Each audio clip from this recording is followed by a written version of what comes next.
أعوذ بالله من الشيطان الرجيم. بسم الله الرحمن الرحيم. كافها يا عين صاد.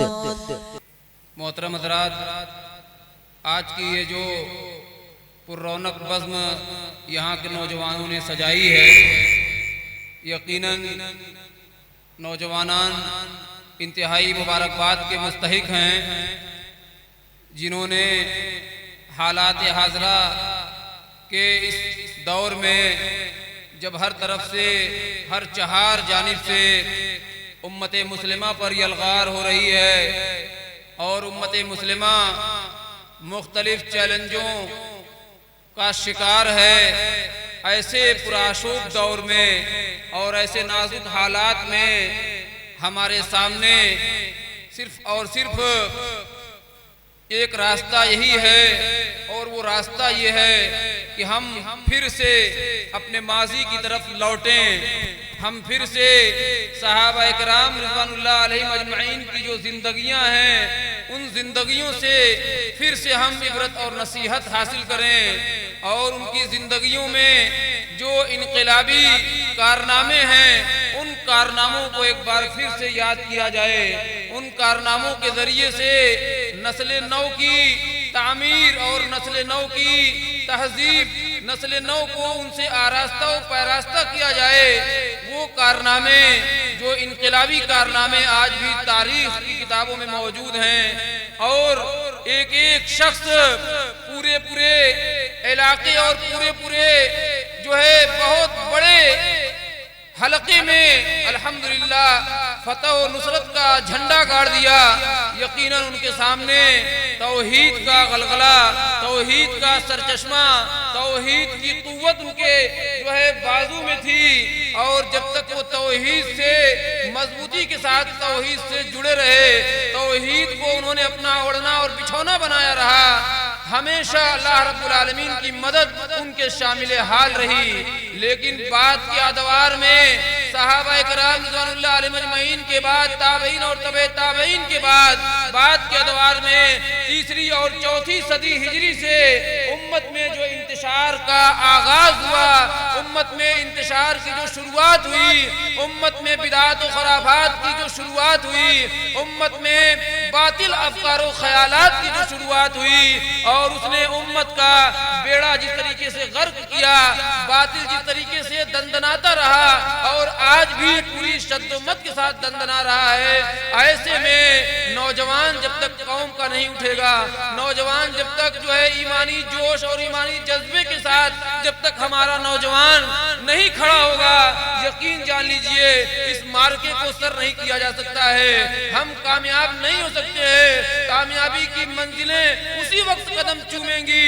جب ہمارے اندر ایمانی جوش، عقیدہ توحید مضبوطی کے ساتھ رچ اور بس جائے۔ اسی لیے قرآن کریم کی روایت میں نے آپ کے سامنے تلاوت کیا تھا کہ یا ایھا الذین آمنوا ان تنصروا اللہ ینصرکم، یا ایمان والو تم اللہ کی مدد کرو گے تو اللہ تمہاری مدد کرے گا۔ اللہ کی مدد کا مطلب یہ ہے کہ اللہ کے دین کی حفاظت کے لیے، اعلاء کلمت اللہ کے لیے، مساجد و مدارس کی حفاظت کے لیے، ایمان کی حفاظت کے لیے، سلفیت کی بقا کے لیے ضروری ہے ہر طریقے سے ہمارے پاس توحید ہو، ہمارے پاس ایمان ہو، ہمارے پاس عقیدہ ہو، ہمارے پاس عمل ہو۔ الغرض ہر طریقے سے جب تک ہم اپنے آپ کو آراستہ و پیراستہ نہیں کریں گے، باطل کا مقابلہ ہم نہیں کر سکتے۔ باطل کے مقابلے کے لیے ضروری ہے وَأَعِدُّوا لَهُم مَّا اسْتَطَعْتُم مِّن قُوَّةٍ وَمِن رِّبَاطِ الْخَيْلِ کا مطالعہ کیا جائے، اور اس مطالعے کے ساتھ تفسیروں میں مفسرین نے اس آیت کریمہ کی جو تفسیر بیان کیا ہے، ان تفسیر کے حوالے سے موجودہ حالات کے تناظر میں ہم جب تک تیار نہیں ہوں گے، ہمارا نوجوان تیار نہیں ہوگا، یقین جان لیجئے آنے والا وقت ہمیں معاف نہیں کرے گا۔ اس لیے آج کا یہ جو پروگرام ہے، نوجوانوں نے جو یہ سجایا ہے، یقیناً ان کے ہمت اور حوصلے کی داد دینے کی ضرورت ہے، اور اس طرح سے بار بار مل اور بیٹھ کر کے ہمیں اپنے عظمت رفتہ کو تلاش کرنے کی ضرورت ہے، جس کو ہم نے کھو دیا ہے۔ اس لیے کہ عمل سے زندگی بنتی ہے جنت بھی جہنم بھی، یہ خاکی اپنی فطرت میں نہ ناری ہے نہ نوری ہے۔ اس لیے پروگرام کے حوالے سے یہ بات بھی ضروری ہے کہ ہمارا نوجوان صرف دینی پروگرام کے انعقاد کے لیے جذبات اور جوش کا اظہار نہ کریں، بلکہ ہمارے اپنے محلے میں، ہمارے اپنے گاؤں میں، ہماری اپنی بستی میں کیا کچھ چل رہا ہے، ہمارے اپنے معاشرے اور سماج میں کیا چل رہا ہے، اس کے لیے ہمارا نوجوان پوری ٹیم کے ساتھ کھڑا ہو جائے تو انشاءاللہ ایک انقلاب پیدا ہو سکتا ہے۔ میرے بھائی اور دوستو، الحمدللہ ہمارے بیچ میں آج دو فاضل نوجوان مقرر ہمارے بیچ میں الحمدللہ موجود ہیں، ان کا خطاب ہم تمام لوگوں کو انشاءاللہ سننا ہے۔ میں پروگرام کی کارروائی کو آگے بڑھاتے ہوئے نوجوانوں کے شکریہ کے ساتھ اور اپنے تمام مہمانان کے ساتھ، خاص طور سے ہمارے جو معزز مہمان مبارک پور املوں سے تشریف لائے ہیں، ہمارے ناظم اعلیٰ ضلعی جمعیت اہل حدیث اعظم گڑھ کے مولانا فاروق عبداللہ صاحب رحمانی حفظہ اللہ، اور ان کے ساتھ ان کے رفقا کی جو پوری ٹیم ہے، اور اسی طریقے سے ہمارے پاس کچھ مہمان